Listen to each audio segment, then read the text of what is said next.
तो फिर से स्वागत करता हूँ आपको इस लेसन में जो कि डिसकंटिन्यू हो गया था। अगर चाहिए तो आप मेरा पिछला वीडियो देख सकते हो for reference to first page और you can say that first paragraph. अगर इस वीडियो में देखें तो एज सेक्स पिरामिड क्या है और कौन कौन से देश में क्या क्या पॉपुलेशन का स्ट्रेटजी होता है वो सारा हम इस वीडियो में डिस्कस करेंगे, ठीक है। अगर देखें तो एक्सपांडिंग द पॉपुलेशन, किस एक्सपांडिंग का पॉपुलेशन मीन्स ट्रायंगल की तरह पॉपुलेशन बढ़ता है किस किस देश में?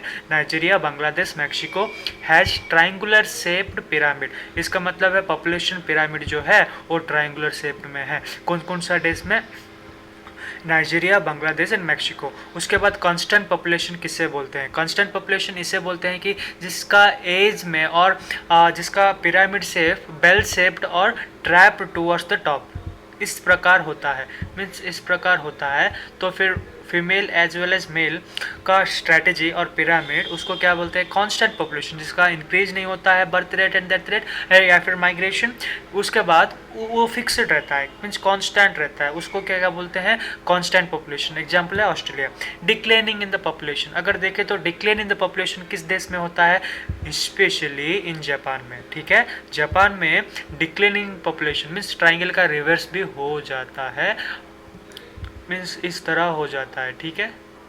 हाँ, इस तरह कुछ हो जाता है अगर देखें तो डिक्लेनिंग पॉपुलेशन, ठीक है। समझ आ गया? इसमें आप देख सकते हो नाइजीरिया का ट्रायंगुलर शेप का इंक्रीज, नाइजीरिया, बांग्लादेश उस सभी देशों में, उस सभी कंट्रीज में क्या होता है? ट्रायंगुलर शेप में इंक्रीज होता है। क्या? पिरामिड, ठीक है।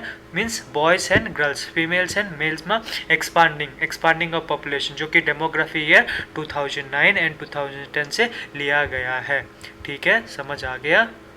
ऑस्ट्रेलिया के बारे में डिस्कस करें तो वो कौन सा स्ट्रैटेजी फॉलो करता है? वो कांस्टेंट पॉपुलेशन फॉलो करता है। आप देख सकते हो इस ग्राफ में डेमोग्राफी और कांस्टेंट पॉपुलेशन किस देश में होता है, कैसा उनका शेप होता है, टॉप शेप्ड और बेली शेप्ड होता है, ठीक है।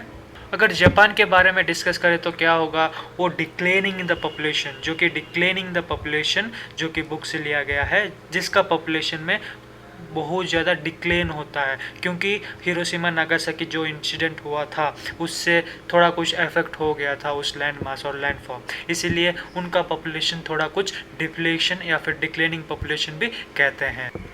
उसके बाद वेरी इंपॉर्टेंट है literacy and occupation of structure.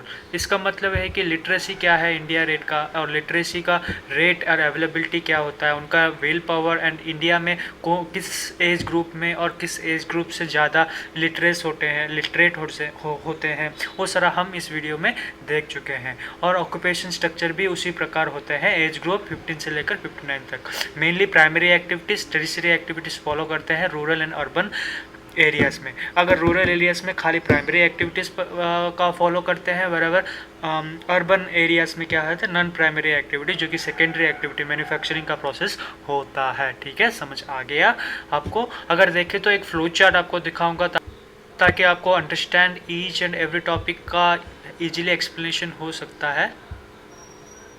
अगर देख सकते हो इस पॉपुलेशन चार्ट में जो कि Zimbabwe, Canada, Brazil, Nepal, Finland and New Zealand, जिसमें urban population and rural population का स्ट्रैटेजी फीमेल पर 1000 मेल्स। आप देख सकते हो जिम्बाब्वे में कितना है urban and as well as rural में, उसके बाद कनाडा में, उसके बाद ब्राज़ील में वो सारा, ठीक है।